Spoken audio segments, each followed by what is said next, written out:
Hello everyone, welcome to Mayuri classes. Mayuri classes में आप सबका स्वागत है। स्टार्ट करेंगे आज का सेशन। आज बहुत ही महत्वपूर्ण टॉपिक आज हम पढ़ने वाले हैं, जिसको हम कहेंगे नेशनल एजुकेशन पॉलिसी, यानी कि राष्ट्रीय शिक्षा नीति 2020। ये बहुत ही इम्पॉर्टेंट टॉपिक है और ऐसा टीचिंग का कोई भी एग्ज़ाम नहीं है टीचिंग से रिलेटेड जिसमें यहाँ से क्वेश्चंस नहीं पूछे जा रहे हैं। अभी के टाइम में जितने भी टीचिंग से रिलेटेड एग्ज़ाम हो रहे हैं, भर भर के क्वेश्चन यहाँ से पूछे जा रहे हैं। तो बहुत ही इंपॉर्टेंट टॉपिक है, आप ध्यान से पढ़िएगा और इससे रिलेटेड भी हम क्वेश्चन आगे करने वाले हैं, ठीक है ना। तो समझते हैं कि क्या है NEP 2020 नेशनल एजुकेशन पॉलिसी, ठीक है ना। चलिए स्टार्ट करते हैं हम। तो इसकी शुरुआत कैसे हुई आइए जानते हैं। तो जनवरी 2015 में पहली बार एक समिति बनाई गई, ठीक है ना। रुकिए मैं स्पेस देख लेती हूँ, कहाँ पे लिखने का स्पेस होना चाहिए थोड़ा। ओके, हाँ ठीक है। तो जनवरी 2015 में पहली बार एक समिति बनाई गई थी, जिसे सरकार ने नई शिक्षा नीति यानी कि न्यू एजुकेशन पॉलिसी की संभावित रूपरेखा यानी कि स्ट्रक्चर तैयार करने के लिए ये समिति बनाई गई थी, ठीक है ना। इस समिति की अध्यक्षता कौन कर रहे थे? तो TS सुब्रमण्यम, जो पूर्व कैबिनेट सचिव भी थे, ठीक है। ये इसकी अध्यक्षता कर रहे थे। और मई 2016 में मई 2016 में सुब्रमण्यम समिति जो रहते हैं वो उन्होंने अपनी रिपोर्ट जो है वो सरकार को सौंप दी है। उस रिपोर्ट के आधार पे आधार बनाकर उस रिपोर्ट को आगे सरकार ने आगे काम किया। और जून 2017 में देखा जाए तो यहीं पे लिखती हूँ मैं, जून 2017 में एक नई समिति बनाई गई, या फिर कमेटी जो भी बोल लीजिए, committee for draft national education policy, जिसकी अध्यक्षता कस्तूरी रंगन, जो कस्तूरी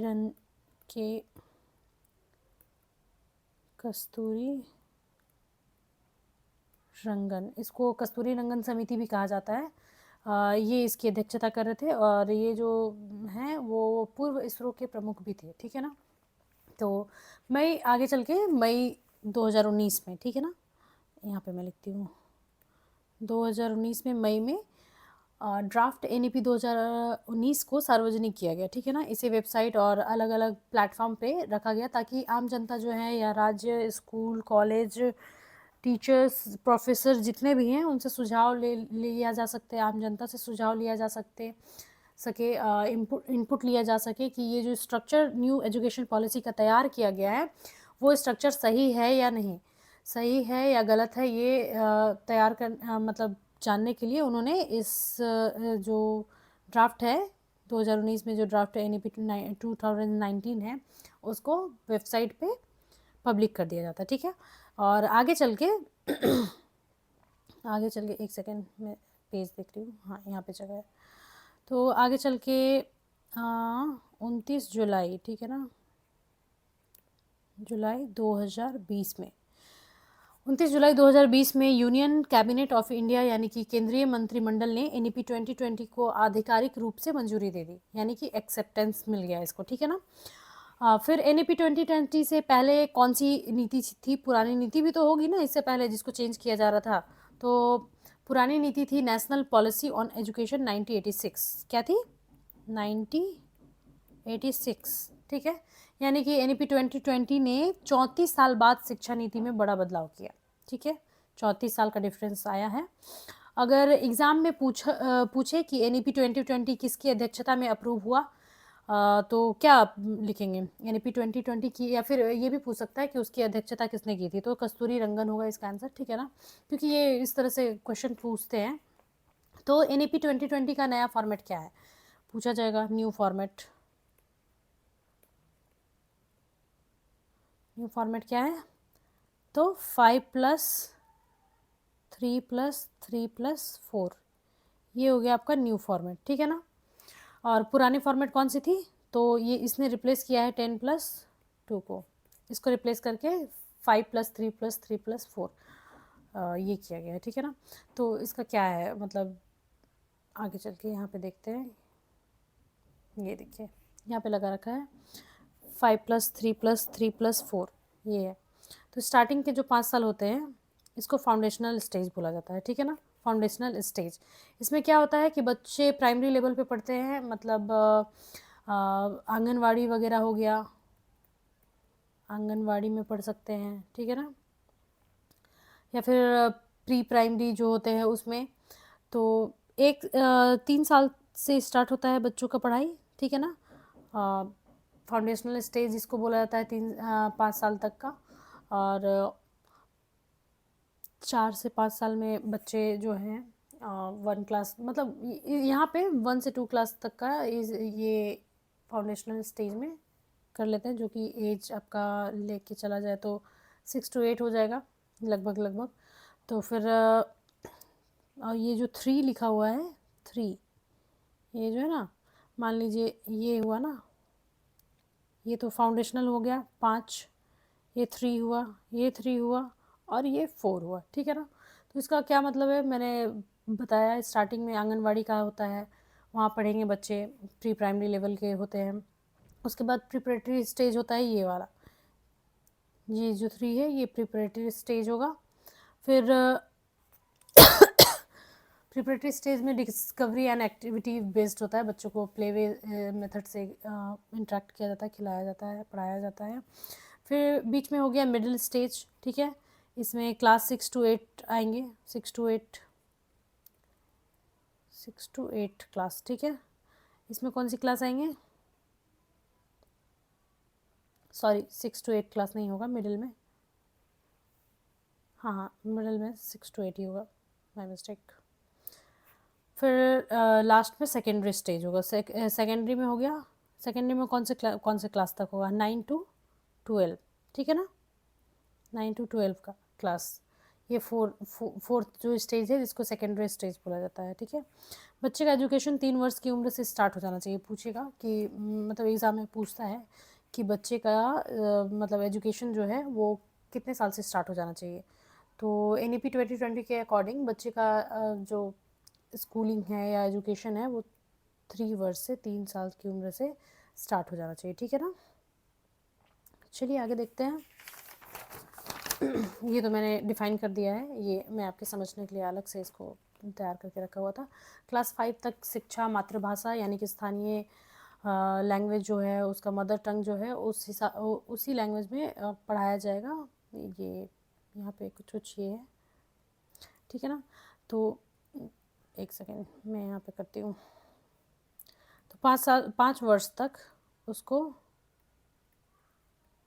अपनी मातृभाषा में ही पढ़ाया जाएगा। बोर्ड की जो परीक्षाएं होंगी वो आसान, बिल्कुल भी आसान भाषा होनी चाहिए, ठीक है ना, आसान होनी चाहिए और कौशल आधारित होनी चाहिए, आसान और कौशल आधारित बोर्ड की जो परीक्षाएं होंगी, ठीक है ना, कौशल आधारित होनी चाहिए। इसमें बुनियादी साक्षरता और संज्ञानात्मक कौशल यानी कि फाउंडेशनल लिटरेसी एंड न्यूमेरेसी पर जोर देने के लिए कहता है, ठीक है। ये नेशनल एजुकेशन पॉलिसी 2020 जो है। बुनियादी साक्षरता और संख्यात्मक का मतलब होता है इसमें मौखिक पठन लेखन और कौशल शामिल होते हैं। संख्या का ज्ञान होना चाहिए, ठीक है ना, जैसे नंबर्स वगैरह का ज्ञान होना चाहिए, संख्यात्मक ज्ञान होना चाहिए, मैथ से रिलेटेड जो भी क्वेश्चंस है वो सब बेसिक्स आने चाहिए, कॉन्सेप्ट क्लियर होने चाहिए, ठीक है ना। इसमें बहुत ही अच्छी अच्छी चेंजेस की गई हैं न्यू एजुकेशन पॉलिसी में, ठीक है। ये इंपॉर्टेंट जो भी है मैंने यहाँ पे लगा रखा है, आप देख सकते हैं।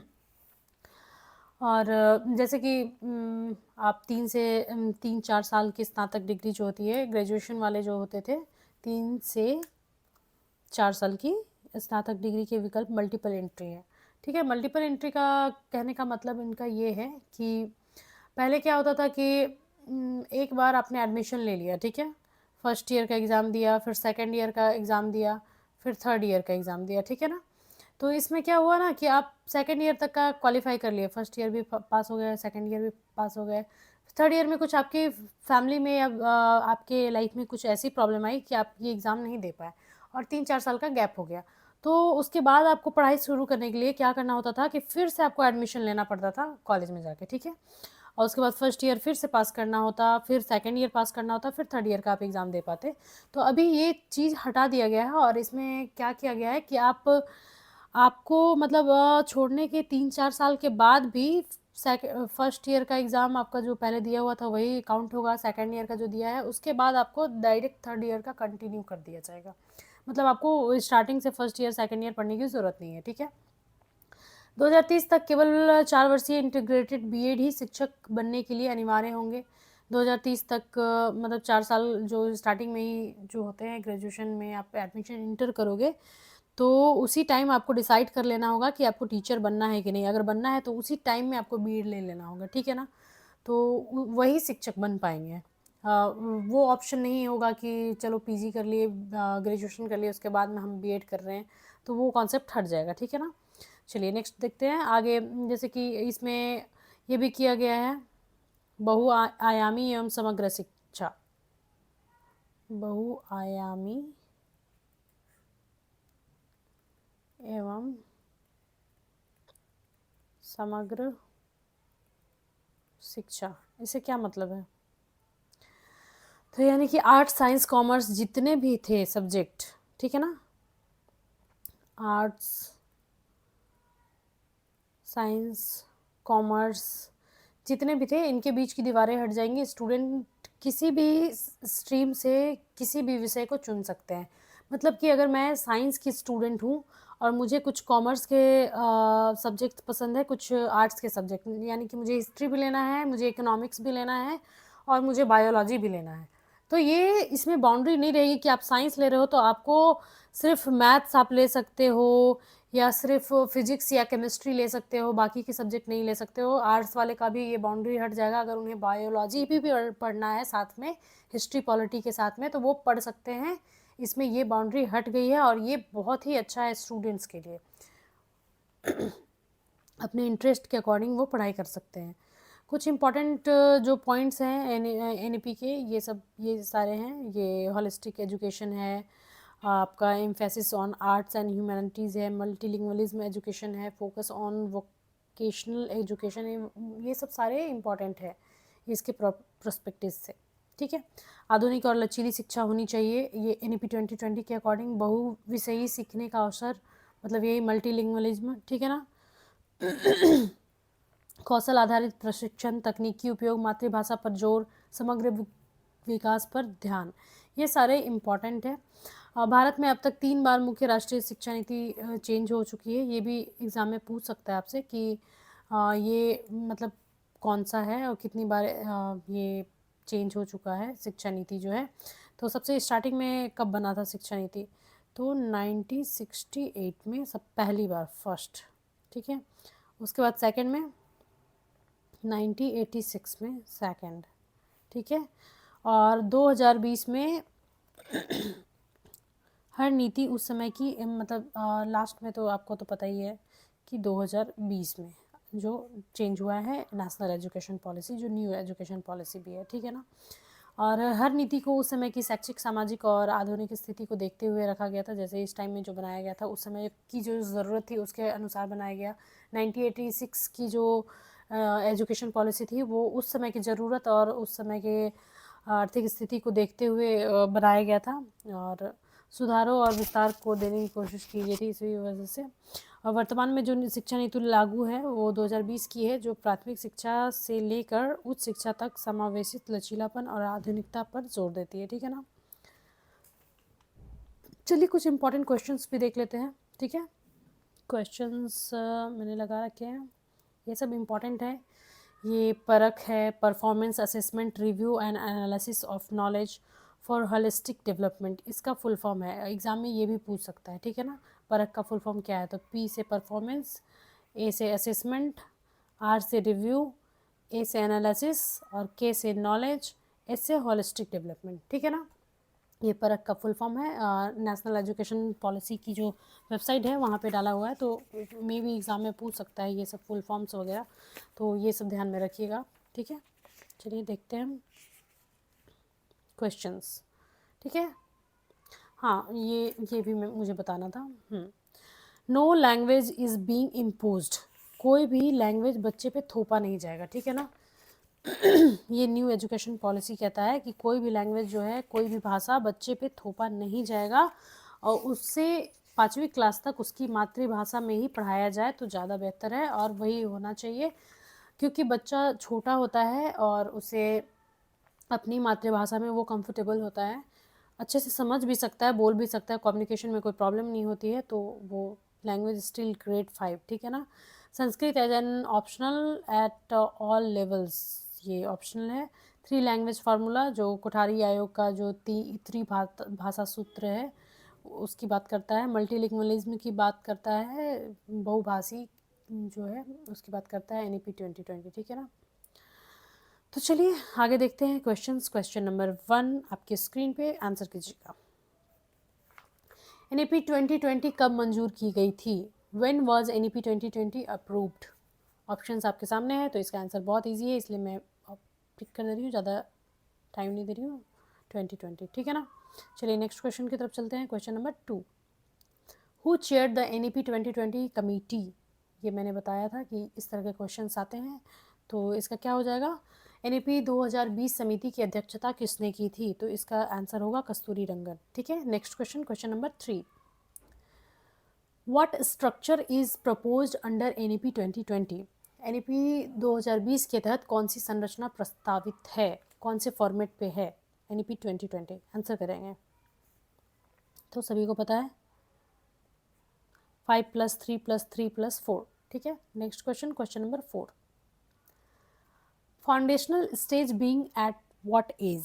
आधारभूत स्तर किस आयु से शुरू होता है, मतलब बच्चे का एजुकेशन किस एज से स्टार्ट होता है? तो आपको मैंने बताया था, इसका आंसर हो जाएगा ऑप्शन नंबर बी, 3 ईयर्स से, ठीक है। Next question, question number 5, what is the target gross enrolment ratio in higher education policy 2035? यानी कि 2035 तक उच्च शिक्षा नीति में नामांकन अनुपात का लक्ष्य क्या है? आंसर करेंगे, इसका अनुपात क्या हो जाएगा? Option number B, 50%, okay. चलिए question number 6, to ensure retention of students from socio economically disadvantaged groups, national education policy 2020 proposes the curriculum and pedagogy should be, ठीक है। तो सामाजिक आर्थिक रूप से वंचित समूहों के छात्रों का अवधारण सुनिश्चित करने के लिए राष्ट्रीय शिक्षा नीति 2020 प्रस्तावित करता है कि पाठ्यक्रम और शिक्षा शास्त्र कैसा होना चाहिए? शुड बी, आंसर करेंगे। परीक्षा पर केंद्रित होना चाहिए? तो बिल्कुल नहीं, परीक्षा पे तो बिल्कुल भी केंद्रित नहीं होना चाहिए। पाठ्य पुस्तकों पर केंद्रित, सिर्फ पाठ्य पुस्तकों पर भी केंद्रित नहीं होना चाहिए, संलग्न और संदर्भ तक हो। देखते हैं, इंगेजिंग एंड कॉन्टेक्चुअल, ठीक है। आगे देखते हैं, मानकीकृत एवं एकरूपी हो, स्टैंडर्ड और यूनिफॉर्म हो। यूनिफॉर्म सिर्फ ड्रेस में ही अच्छे लगते हैं। यूनिफॉर्म जैसे कि कोई कमज़ोर बच्चा है, कोई तेज बच्चा है, कोई जल्दी समझ जाता है, कोई बाद में समझता है, तो इस तरह के सिचुएशन में अगर आप स्टैंडर्ड और यूनिफॉर्म्ड मेथड से पढ़ाएंगे तो बच्चे को बहुत प्रॉब्लम होगी समझने में, तो इसका आंसर हो जाएगा सी, यानी कि इंगेजिंग एंड कॉन्स्ट्रक्चुअल होना चाहिए। चलिए नेक्स्ट क्वेश्चन, क्वेश्चन नंबर 7 की तरफ चलते हैं। राष्ट्रीय शिक्षा नीति 2020 में कौन सा कथन प्रस्तावित है? Which of the following statements is proposed in National Education Policy 2020? Being educated in one's mother tongue is detrimental to educational and technological advantage. Answer करेंगे, school should encourage children to learn and speak English as their first language, बिल्कुल नहीं। Multilingualism has great cognitive benefits for young students, देखते हैं। Bilingual approach confused student and hampers learning, confuse तो बिल्कुल भी नहीं करेगा, तो ये तो बिल्कुल गलत हो गया, ये भी गलत हो गया, ये भी गलत हो गया, तो कौन सा बचा? ऑप्शन नंबर सी, यही होगा, ठीक है। क्या होगा? तो बाल विद्यार्थियों के लिए बहुभाषी होने के संज्ञानात्मक लाभ है, ठीक है ना, ये लाभ होगा, इसमें कोई बाधा नहीं डालता है, ये तो बिल्कुल भी नहीं होगा। बोलने के लिए प्रोत्साहित करना चाहिए, बच्चे को अंग्रेजी में बोलने के लिए प्रोत्साहित करना चाहिए। ये तो उसे थोपने की बात हो गई, उसमें इम्पोज करने की बात हो गई, जो कि NEP 2020 मना करता है इस बात के लिए।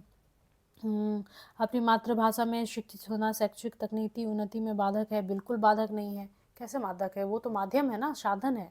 बाधक बाधक बिल्कुल भी नहीं है। चलिए क्वेश्चन नंबर 8 की तरफ चलते हैं। राष्ट्रीय शिक्षा नीति 2020 पूरे देश के लिए प्राथमिक स्तर पर किस भाषा को निर्देश के माध्यम से प्रस्तावित करती है? ऑप्शंस आपके सामने हैं। At the primary level national education policy 2020 propose dash as the medium of instructor across the nation. Answer करेंगे तो क्या होगा? हिंदी, कोई भी लैंग्वेज की बात करता है? बिल्कुल नहीं। इंग्लिश नहीं होगी। संस्कृत बात तो करता है, लेकिन वो प्रस्तावित करता है किस भाषा के लिए? तो मातृभाषा या घर की भाषा जो है, मदर टंग के लिए ये प्रोत्साहित करता है। ठीक है, NEP 2020। क्वेश्चन नंबर 9 की तरफ। राष्ट्रीय शिक्षा नीति 2020 के अनुसार मूल्यांकन का उद्देश्य क्या है? ऑप्शंस आपके सामने हैं। The aim of assessment according to national education policy 2020 is रटने की क्षमता का परीक्षण। रटने पे तो बिल्कुल भी नेगेटिव, रटना मतलब नेगेटिव माना जाता है NEP 2020 के अकॉर्डिंग, या फिर किसी भी के अकॉर्डिंग बच्चों को पढ़ाने के लिए। रटना या रटवाना बिल्कुल गलत है। पुनरुत्पादन व याद रखने की क्षमता को नापना, यानी कि मेजरिंग रिप्रोडक्शन एंड रिकॉल। तो देखते हैं। बच्चों को सीखने की प्रक्रिया में मदद करना। ठीक है, देखते हैं। फिर पूरे देश में बच्चों की तुलना करने के मापदंड बताना। To arrive at parameter to compare children across the country. Compare करने की तो बात बिल्कुल भी नहीं करता है। तो दो तो एलिमिनेट हो गए। तो इसी तरह से एलिमिनेट करके भी हम देख सकते हैं। क्षमता को नापना, तो रिकॉल या फिर रटना, रिकॉल करना भी रटना ही हो गया, तो इस पे भी नहीं फोकस करेगा। तो बच्चों को सीखने की प्रक्रिया में मदद करता है। ठीक है ना, ठीक है। To support children in the process of learning, ये आंसर इसका सही होगा। चलिए नेक्स्ट क्वेश्चन, क्वेश्चन नंबर 10 की तरफ चलते हैं। एक मिशन मोड में देश में यूनिवर्सल एलिमेंट्री एजुकेशन UEE प्राप्त करने के लिए भारत सरकार का व्यापक और एकीकृत फ्लैगशिप कार्यक्रम है। ऑप्शंस आपके सामने हैं। Dash is the comprehensive and integrated flagship program of the government of India to attain the universal elementary education UEE in the country in a mission mode। Options आपके सामने। एकलव्य मॉडल, नई तालीम, सर्व शिक्षा अभियान या शिक्षा की राष्ट्रीय नीति 1986। क्या होगा इसका ऑप्शन? एक मिशन मोड में देश में यूनिवर्सल एलिमेंट्री एजुकेशन UEE प्राप्त करने के लिए भारत सरकार का व्यापक और एकीकृत फ्लैगशिप कार्यक्रम, बताइएगा। शिक्षा की राष्ट्रीय नीति 1986, ये तो होना चाहिए मे बी। ठीक है, इसको रहने दीजिएगा, मैं बाद में कंफर्म करूँगी। चलिए क्वेश्चन नंबर 11 की तरफ चलते हैं। राष्ट्रीय शिक्षा नीति 2020 के अनुसार शिक्षा को, ऑप्शंस आपके सामने हैं। एज पर national education policy 2020 education must, कैसा होना चाहिए एजुकेशन? आंसर कीजिए। केवल पूर्व निर्धारित विषय वस्तु पर केंद्रित होना चाहिए, समस्या समाधान पर केंद्रित होना चाहिए, अधिगमकर्ता में समालोचनात्मक चिंतन का विकास करना चाहिए, अन्वेषण आधारित और खोज आधारित होना चाहिए। तो कौन कौन सा सही हो सकता है? आंसर करेंगे। Be focused only one predetermined content, focus on problem solving, develop critical thinking among learners, be inquiry driven and discovery oriented। Discovery oriented होना चाहिए बिल्कुल। थिंकिंग, क्रिटिकल थिंकिंग होना चाहिए बिल्कुल। फोकस्ड ऑन प्रॉब्लम सॉल्विंग भी होना चाहिए। Focused only one prudential content, ये तो नहीं होना चाहिए, सिर्फ एक ही चीज़ में क्यों घुसे रहना है। ठीक है ना, तो इसका ऑप्शन नंबर ए हो जाएगा। एलिमिनेट भी कर सकते हैं कि ऑप्शन ए, पहला ऑप्शन किस में नहीं दिया हुआ, तो सब सारे में पहला ऑप्शन दिया हुआ है, सिर्फ ए में नहीं दिया हुआ है, तो ए आंसर होगा। इसमें गलत ऑप्शन दे दिया है। ठीक है, इसको थोड़ा सही कर लीजिएगा। चलिए क्वेश्चन नंबर 12 की तरफ चलते हैं। राष्ट्रीय शिक्षा नीति 2020 में प्रस्तावित बदलाव हैं। क्या बदलाव हैं? ऑप्शंस आपके सामने हैं। The shift proposed in National Education Policy 2020 is formed। Options आपके सामने हैं, आंसर कीजिए। मानकीकरण से लचीलेपन की ओर, रचनात्मक मूल्यांकन से योगात्मक मूल्यांकन की ओर, संज्ञात्मक समझ से परीक्षा के लिए सीखना, बहुविषयकता से कठोरता, मतलब स्टैंडर्डाइजेशन टू फ्लेक्सिबिलिटी, ठीक है, ये होगा। या फिर फॉर्मेटिव टू समेटिव असेसमेंट होगा, या conceptual understanding to learning for exam होगा। सिर्फ एग्ज़ाम के लिए पढ़ना सही होगा क्या? बिल्कुल नहीं होना चाहिए। Multi disciplinary to rigidity, rigidity तो नेगेटिव वर्ड हो गया, ठीक है, ये भी नहीं होगा। तो ये दोनों में कौन सा होगा? आंसर करेंगे, सोचिए थोड़ा।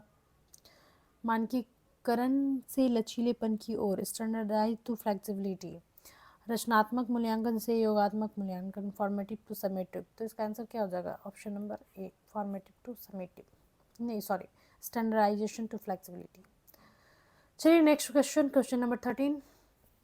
राष्ट्रीय शिक्षा नीति 2020 बहुभाषिता को, ऑप्शंस आपके सामने, बच्चे के सीखने में एक रुकावट है, कक्षा में पूंजी के रूप में है, शिक्षण अधिगम प्रक्रिया को एक अनावश्यक जटिलता है, समावेशी शिक्षा में अवरोध के रूप में देखती है, क्या है?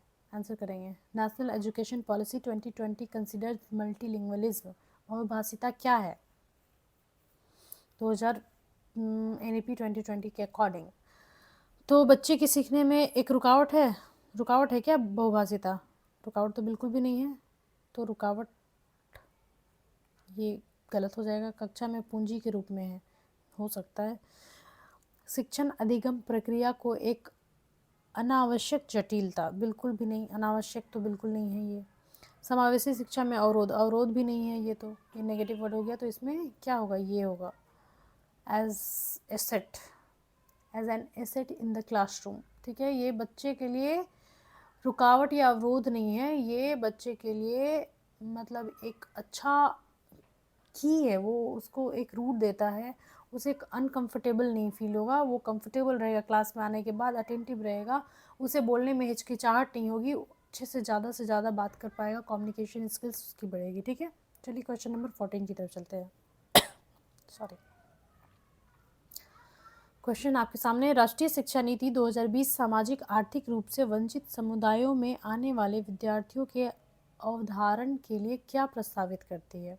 रटकर सीखना, पाठ्य चर्चा व मूल्यांकन का मानकीकरण, दक्षता उन्मुख परीक्षण, संदर्भ व अर्थपूर्ण पाठ्यक्रम, क्या होगा ये? ऑप्शंस आपके सामने हैं। Question number 14, What does National Education Policy 2020 propose for retention of students from socio-economically disadvantaged groups? Rote learning पे तो बिल्कुल भी नहीं रहता है, रटना तो एक देखा जाए तो नेगेटिव ही मान के चलिए। Standardise of curriculum as assessment, पाठ्य मूल्यांकन का मानकीकृत, ये भी नहीं होना चाहिए, सिर्फ मूल्यांकन करने के लिए तो बिल्कुल भी नहीं होना चाहिए। परफॉर्मेंस ओरिएंटेड टेस्टिंग, दक्षता मतलब परफॉर्मेंस सिर्फ देखने के लिए ये टेस्ट नहीं होना चाहिए बच्चे को, ठीक है ना, ये भी नेगेटिव ही लग रहा है। तो चलिए आगे देख लेते हैं। रिलेटेबल एंड मीनिंगफुल करिकुलम, ये सही आंसर है, रिलेटेबल एंड मीनिंगफुल, संदर्भित व अर्थपूर्ण पाठ्यक्रम। चलिए आगे चलते हैं। क्वेश्चन नंबर 15, राष्ट्रीय शिक्षा नीति 2020 में प्रस्तावित समग्र 360 डिग्री 360 डिग्री बहुआयामी उन्नति पत्र को क्या दर्शाना चाहिए? ऑप्शंस आपके सामने हैं। विद्यार्थियों के प्रदर्शन की अन्य प्रदेशों के विद्यार्थियों के अंक की से तुलना करना क्या सही है? तो ये तो नेगेटिव है, ये नहीं होना चाहिए। विद्यार्थियों की संज्ञानात्मक, भावात्मक व मनोगत आयामों में प्रगति, देखते हैं आगे, ठीक है। विद्यार्थियों की संज्ञानात्मक क्षमता के अनुसार सही पहचान कर 8 बिंदु श्रेणी मापने पर नामांकन, मतलब विद्यार्थियों को देखा जाए तो कंपेयर करना हो गया ना, क्षमता के अनुसार अगर मापन किया जाए तो ये भी नेगेटिव हो गया। विद्यार्थियों के अवधारण में कमियां जिन पर अभिभावक को मेहनत करनी चाहिए, सिर्फ अभिभावक को मेहनत करना या और टीचर को खुद पे कुछ रिस्पॉन्सिबिलिटी नहीं लेना, ये भी एक नेगेटिव टाइप का ही है। तो इसका ऑप्शन सही ऑप्शन हो जाएगा बी, ठीक है ना। चलिए नेक्स्ट क्वेश्चन की तरफ चलते हैं। क्वेश्चन नंबर 16, राष्ट्रीय शिक्षा नीति 2020 के अनुसार डैश का उपयोग को प्रोत्साहित करने के लिए करना चाहिए। किसका उपयोग प्रोत्साहित करने के लिए करना चाहिए? कंठस्थीकरण स्मरण, ऐसा कुछ है, ये सही है क्या? रोट मेमोराइजेशन रिकॉल, मेरे ख्याल से तो ये तो सही नहीं होना चाहिए प्रोत्साहन करने के लिए। कंठस्थीकरण समालोचन चिंतन, मतलब रोट मेमोराइजेशन क्रिटिकल थिंकिंग, ये भी सही नहीं लग रहा है क्योंकि इसमें भी रोट मतलब रटने वाली बात बोल रहा है। अनुभव जनित अधिगम समालोचनात्मक चिंतन, मतलब एक्सपेरिमेंटल लर्निंग क्रिटिकल थिंकिंग, देखते हैं ये हो सकता है मे बी। अनुभव जनित अधिगम स्मरण, एक्सपेरियंशियल लर्निंग एंड रिकॉल, रिकॉल भी एक तरह से रटना ही हो गया, ठीक है ना। रिकॉल को भी रटने से ही करेंगे, तो इसका सही आंसर हो जाएगा ऑप्शन नंबर सी। चलिए नेक्स्ट क्वेश्चन, क्वेश्चन नंबर 17। दिव्यांग छात्रों की शिक्षा के संदर्भ में निम्नलिखित में से किस प्रावधान को राष्ट्रीय शिक्षा नीति 2020 द्वारा बढ़ावा नहीं दिया गया है? ऑप्शंस आपके सामने हैं। Which of the following has not been promoted by national education policy 2020 in contest of education of student with disabilities? Options आपके सामने। उपयुक्त इमारती ढांचा, मतलब अप्रोप्रिएट इंफ्रास्ट्रक्चर, प्रत्येक विद्यार्थी के लिए एक शिक्षक और निजी शिक्षक, वन टीचर्स एंड ट्यूटर्स, ये क्या, ऐसा तो लग नहीं रहा है। अनिवार्य विशेष शिक्षा, मतलब कंपलसरी स्पेशल एजुकेशन।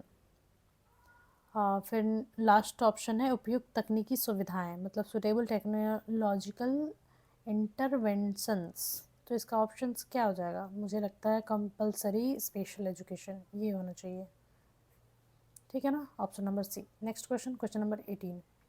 राष्ट्रीय शिक्षा नीति 2020 का क्या प्रस्तावित करती है?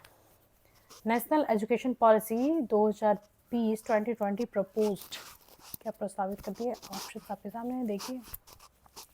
विद्यालय की पाठ्य चर्चा की विषय वस्तु में कटौती, ऐसा है।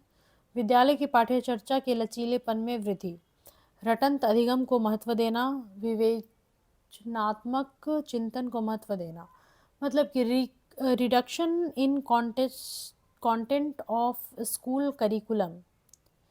देखते चलिएगा options. Increased flexibility of school curriculum, emphasis on rote learning, emphasis on critical thinking. क्या होगा इसका आंसर? देखिए कौन कौन सा सही होना चाहिए।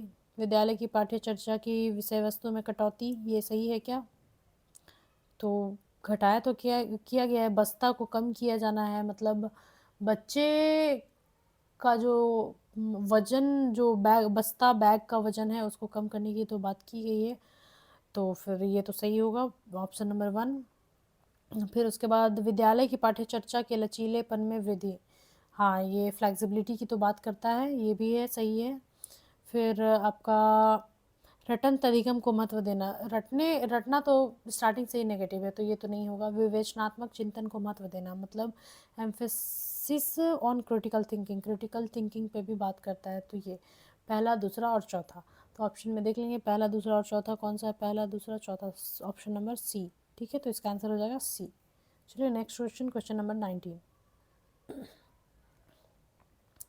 राष्ट्रीय शिक्षा नीति 2020 द्वारा सुझाई गई समग्र 360 डिग्री बहुआयामी रिपोर्ट क्या प्रस्तावित करती है? ऑप्शंस आपके सामने हैं। The holistic 360 degree multi dimensional report suggested by national education policy 2020 proposed. Options आपके सामने हैं। योगात्मक आंकलन, मतलब समेटिव असेसमेंट, यंत्रवत याद करने के कौशल का आंकलन, मतलब assessment of rote memorisation skills, बिल्कुल नहीं, मेमोराइजेशन और रोट लर्निंग पे तो ये नहीं होना चाहिए। फिर हो गया विद्यार्थियों को पेपर पेंसिल परीक्षा आधारित श्रेणियों में बांटना, पेपर पेंसिल वाला भी सही नहीं होगा। Grading of children on the basis of paper pencil, grading का बात ही एक नेगेटिव है खुद में ही, ठीक है ना। और स्वयं आकलन और मुख आकलन का समावेश, मतलब inclusion of self assessment and pre assessment, peer assessment, तो ये तो सही होगा। मतलब सेल्फ असेसमेंट और पीयर असेसमेंट बहुत अच्छा चीज़ है, बहुत अच्छा ये देता है, एजुकेशन में हेल्प करता है, सीखने में हेल्प करता है, ठीक है। तो ये होगा इसका क्वेश्चन नंबर 20 एंड लास्ट आज के लिए। इसके बाद आगे भी बहुत सारे क्वेश्चंस हैं, उसको कल कंटिन्यू करेंगे। तो आज का लास्ट क्वेश्चन आपके सामने है, भाषा के संदर्भ में राष्ट्रीय शिक्षा नीति 2020 किस पर बल देता है? यानी कि in the context of language national education policy 2020 emphasised on बहुभाषावाद, एक भाषावाद, पूरे देश में निर्देश का माध्यम अंग्रेजी हो, पूरे देश में निर्देश का माध्यम हिंदी हो। तो ना अंग्रेजी की बात किया है, ना हिंदी की बात किया है, और ना ही एक भाषा की बात किया है। ये बहुभाषा यानी कि मल्टीलिंगुअलिज्म की बात करता है। तो राष्ट्रीय शिक्षा नीति 2020 के ये कुछ इंपॉर्टेंट क्वेश्चंस थे, जिसको हम कल कंटिन्यू करेंगे। आज के लिए इतना ही। Thanks for watching. अगर वीडियो अच्छा लगा हो तो लाइक शेयर सब्सक्राइब ज़रूर कीजिएगा और अपने फ्रेंड्स के साथ शेयर भी कीजिएगा। Thank you.